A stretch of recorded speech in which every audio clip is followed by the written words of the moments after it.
Good morning. I have a cat friend because they want to be fed, but I don't have octopus arms, so they have to wait.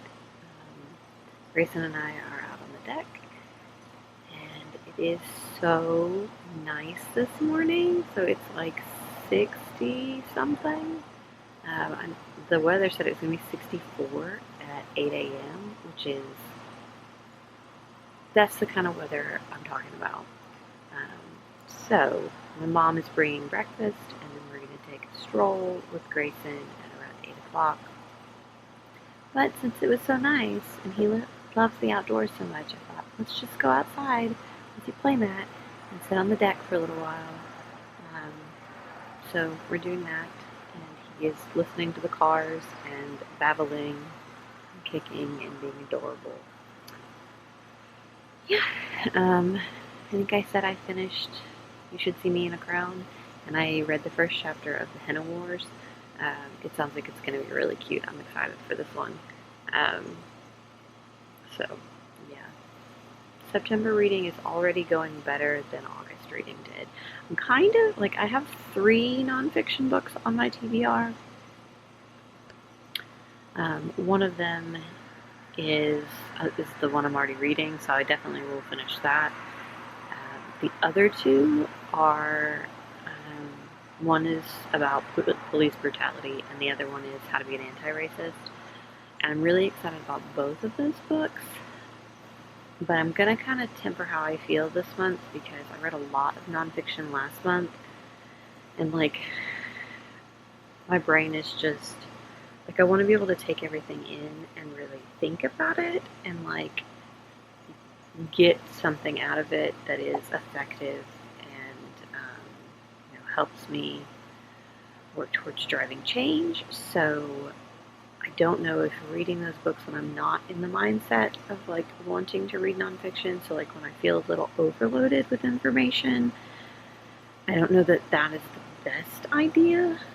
So we'll see how I feel. I would obviously like to read them this month, but if I feel like I'm just not digesting them well enough, because they deserve, my full attention and respect, then I will probably put them off to October if that ends up being the case.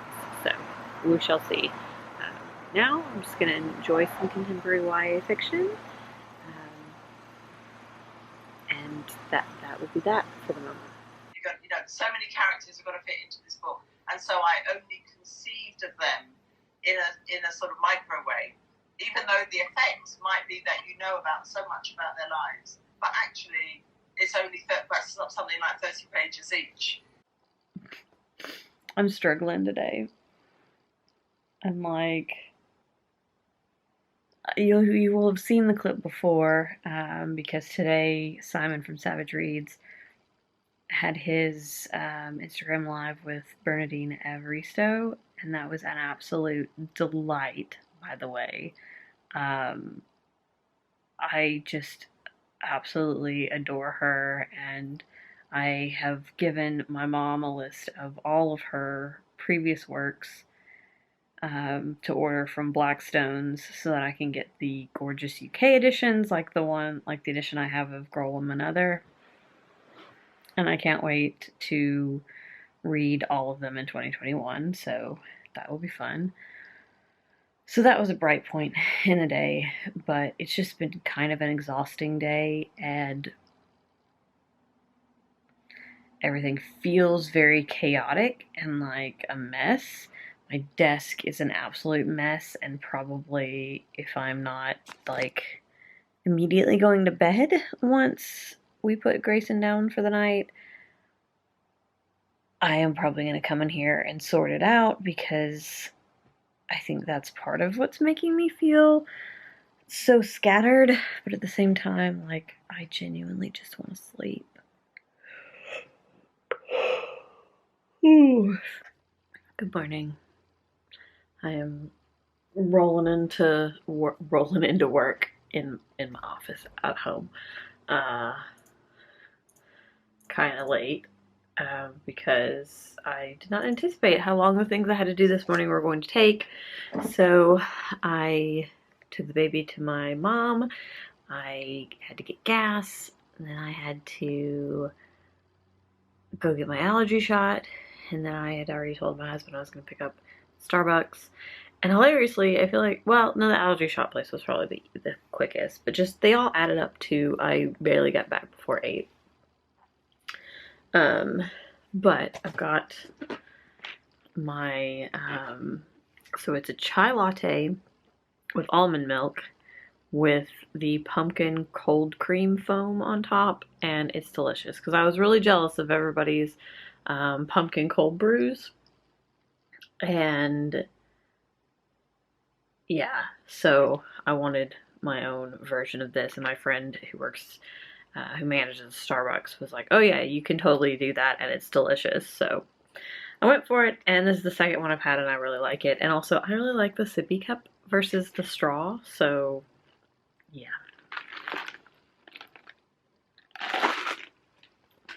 Also like that I just called it a sippy cup like I'm a toddler. Anyways, gonna get to work now. Now, when you think, it would be unbelievable for someone like Henry Mantel, the Berlin Evaristo, not to get the coverage of the male counterparts now. So, the Women's Prize in particular has worked and campaigned so hard, and they've achieved so much because, but there's still work to do. Hello, hello, hello. I feel much better today. I don't even remember what I said yesterday because I was so deliriously tired, and it's crazy how people are always like, yeah, when you're really tired, you just, like, excess tiredness can feel like dying, and I for sure felt like I was dying. I was so tired. Like, I generally was like, is there something wrong with me? But I feel much better today. I was so much more productive, both at work and with the break time that I had. I have done my laundry. I need to go check and see if it's dry, and then take the lay flat to dry stuff out. But like, I've washed all of my laundry. I put together Grayson's high chair. I got through almost all of my work to-do lists today. I think I had 2 items that I needed to address, that maybe 4 items that I need to start with tomorrow and address, and then everything is caught up to being followed up on this week, which is great. And I watched the Women's Prize for Fiction live show announcing the winner, and I'm very, very, very excited that Hamnet won. I say that like I've read this. I haven't, and I know this is going to crush me, especially because it is like, it has to do with the flu pandemic, and that was one of the things that they were discussing, is how, like, she could have never known when she was writing this how much this would parallel, like, modern times, as far as, like, the pandemic and the path of the pandemic and all of that. But it's also about, obviously, Shakespeare's son who died because of the pandemic. So this is gonna crush me, but I'm thrilled that this won because of everything I've been hearing about it. And yeah, I was very excited, and Maggie O'Farrell was adorable when they told her she won. So yes, and through this I did find out, because Simon from Savage Reads posted a picture of the book, or he had, and I didn't realize that this is what the underneath the jacket naked hardcover looks like.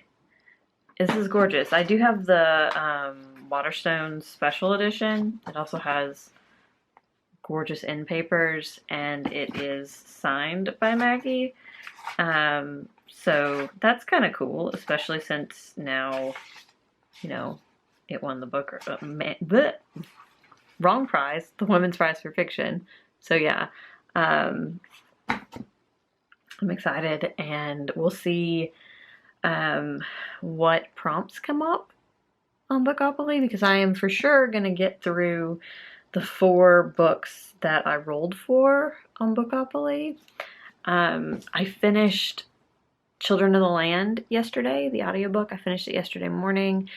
That book just, it makes me feel so sad just to know the way that the United States treats people who live across an arbitrary border. Like, it's just, I mean, in general, people who are different and like immigrants as a whole are treated poorly in this country. But like,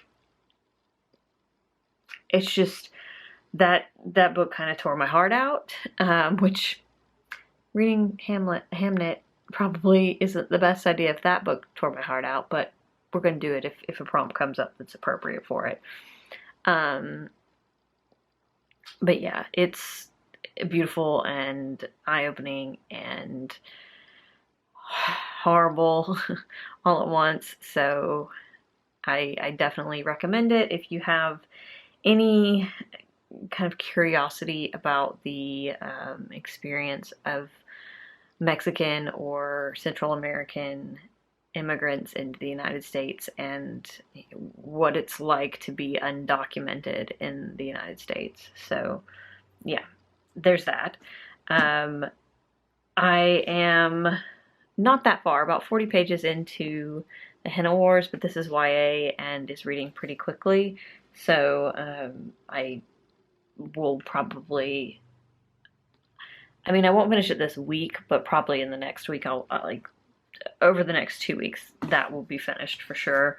And then I'm listening to the audiobook of There Before the Chaos, which I am 35 pages into that, and I've been listening to it on the way to pick up Grayson, and once I drop him off, because he doesn't really tolerate audiobooks very well, and then when he starts hollering, even if it's happy or mad, no matter what kind of hollering it is, I obviously can't pay attention to the book very well. So, slow going on that, but I will probably get some listening to that done on Sunday if, yeah,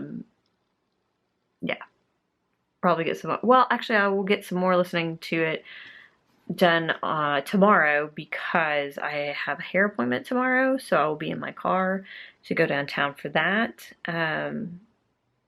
So I will get probably about an hour's worth of listening done on this tomorrow, which is usually a considerable chunk. I think the audiobook is like 18 hours though. I still will finish this before the end of the month for sure. And the other thing that I'm reading right now is Everything Must Go, which I am over halfway through, and will probably finish either tonight or tomorrow.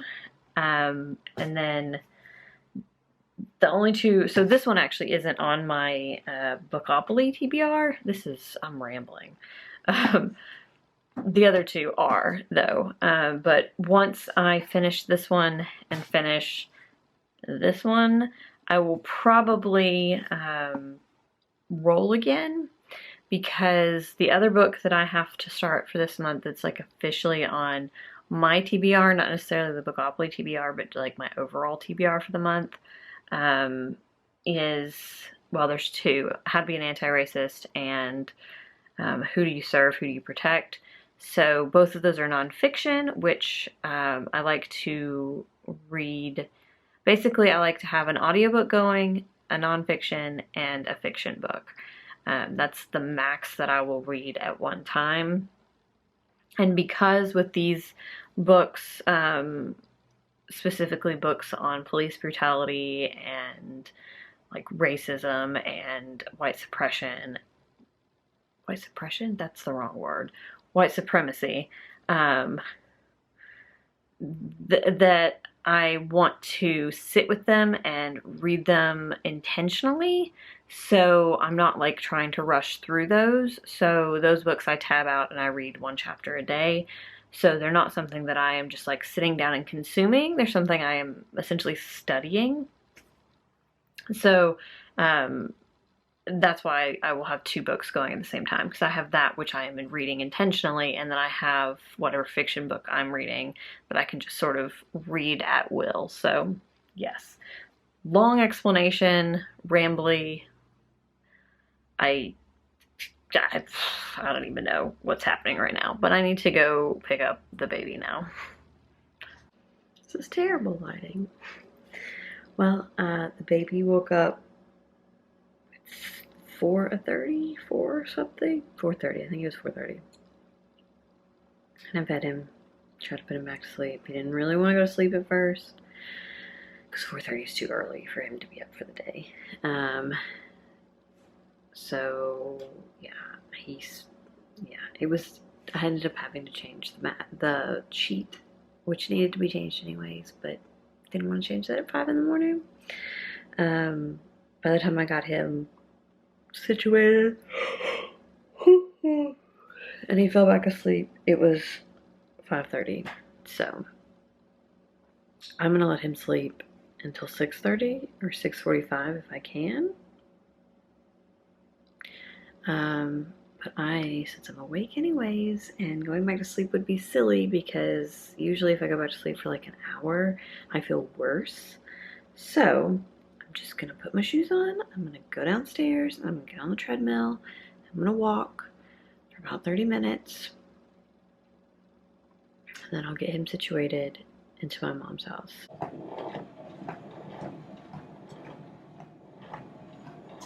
Well, the upside of starting my day so early is, or of him getting up at 4, is that I got to feed him while and listen to my audiobook, which I haven't done in a while because he's been a relatively good sleeper. So I don't usually have to get up in the middle of the night. So there's that. So I'm making progress. And I really love the audiobook narrator for Day Before the Chaos. It's the same audiobook narrator that did the trilogy, the Android War trilogy. So the Behind the Throne is the first one. You can probably hear I know you can hear the water. So I really like the narrator. And I don't know, Katie Wakers is a fantastic sci-fi writer, and the Android War trilogy is one of my absolute favorites. And this is like a continuation of it, so we get a lot of the same people and setting and stuff, and it just it's pretty great. So yeah, I'm listening to that. This teapot today. This is one of my favorite patterns. I don't know that a lot of people love it because it's green instead of like the traditional blue that Polish pottery is. But I love it. I think it's precious. I call it like the cattail pattern because it's got like cattails on it. But yeah, I just think that it's adorable. So we're gonna make a whole pot of tea today. I did get about 18 minutes of walking in, so that's not too bad. That's more than I've gotten every other day, so we'll take it. But I'm going to make breakfast, make my pot of tea, take it all upstairs, and go ahead and get started because I do have to log off early for my university is doing a webinar for alumni to meet the new president. So I wanted to do that because I'm very, very interested in hearing what she has to say. This is a rough time to be a new president at a university, but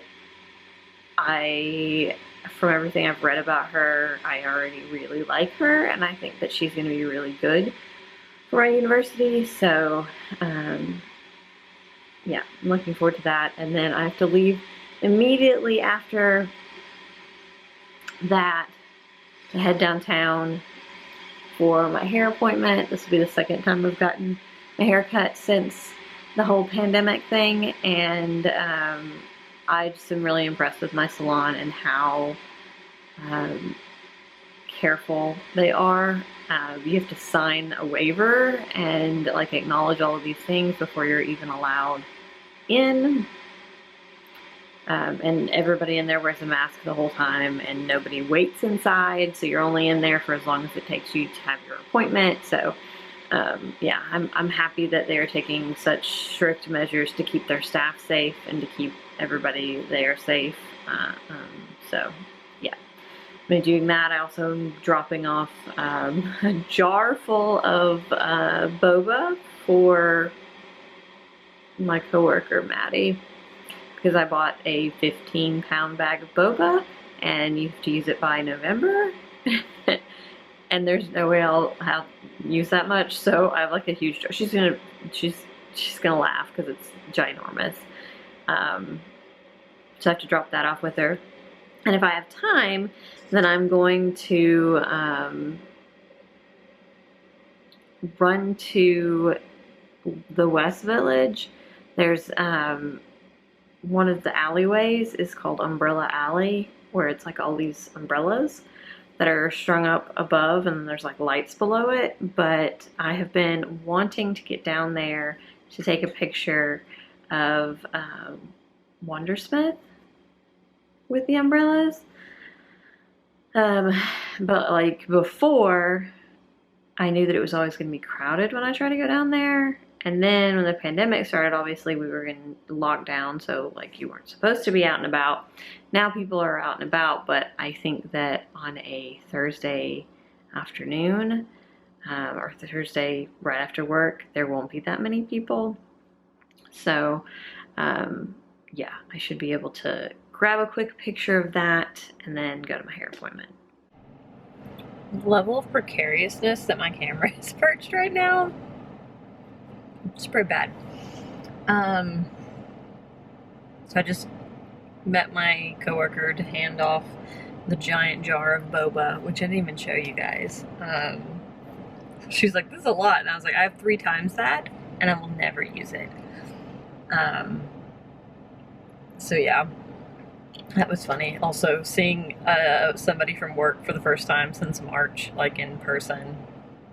I mean, I guess I saw my friend Jeremy because he and his wife made us dinner when the baby was a month old, or during the first month. But like, he's my actual friend that I do virtual game night with. Seeing an actual coworker that I usually don't see outside of work was strange. Even if it was for like 2 minutes.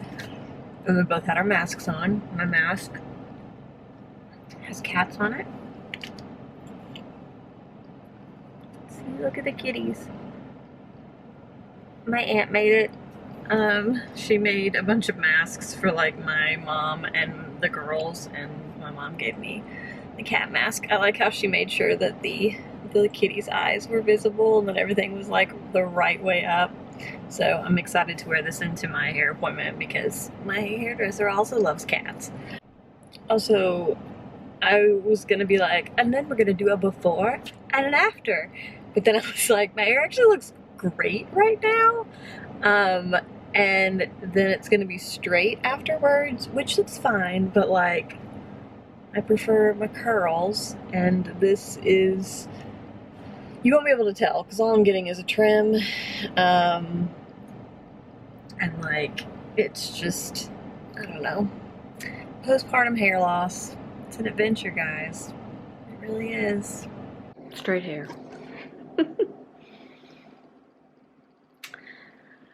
My husband calls this pretty hair, and I think it's because when we were in high school and he had a big crush on me and I thought he was a weirdo, I always straightened my hair. And yeah, so I think it's like nostalgic for him. It's always so soft though, when Dennis gets done with it. So yes, I did go take pictures with the umbrellas. So this is one of them. And then I also took this one. So I've got those for a later date. That is one thing I've gotten better at when it comes to Instagram, is like stockpiling photos when I am inspired, because I find that like I get really inspired And I take like really good photos when I'm inspired and have like good ideas. And then I hit a period where I run out of ideas and inspiration. And then it's like I'll skip days when I do that, which is fine. Like, I don't feel the need to post every single day. But it's frustrating when like I don't feel inspired and I don't have anything available to post when I want to post. So been working on that, and it's going all right. Some like I do really well for a while and then I don't. So yeah, it's 9:15. I should go to sleep relatively soon because who knows when Grayson's gonna wake up. Hopefully not at 4 a.m. again. Whew, because yeah. Exercising was the right choice though, because had I gone back to bed, I would have been miserable.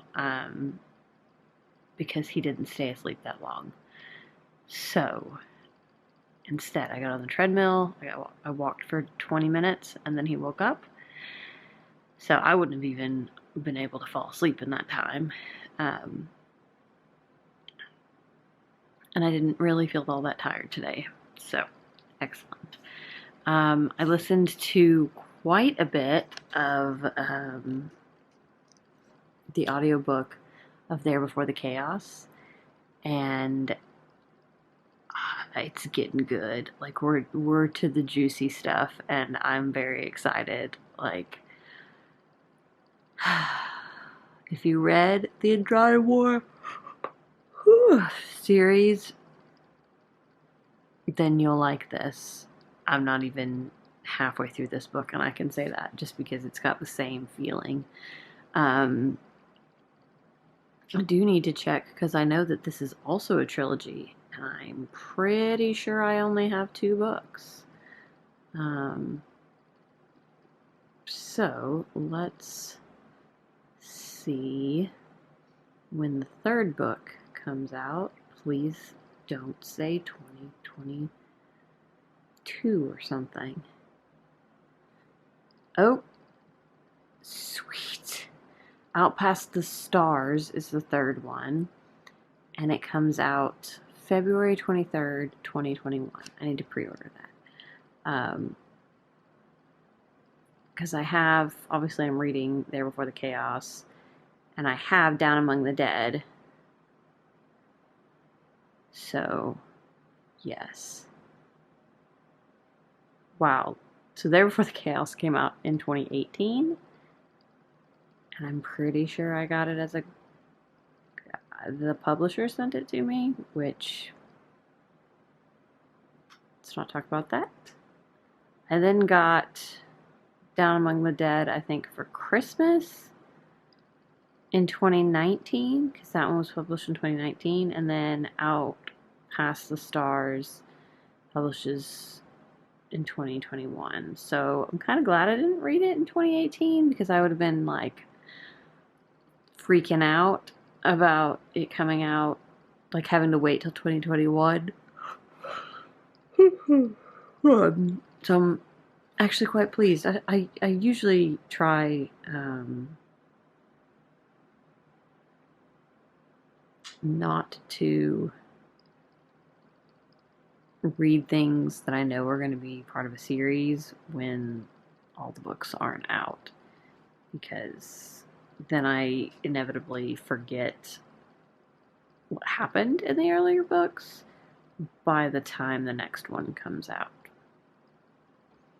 Anyways, I'm gonna go to sleep now.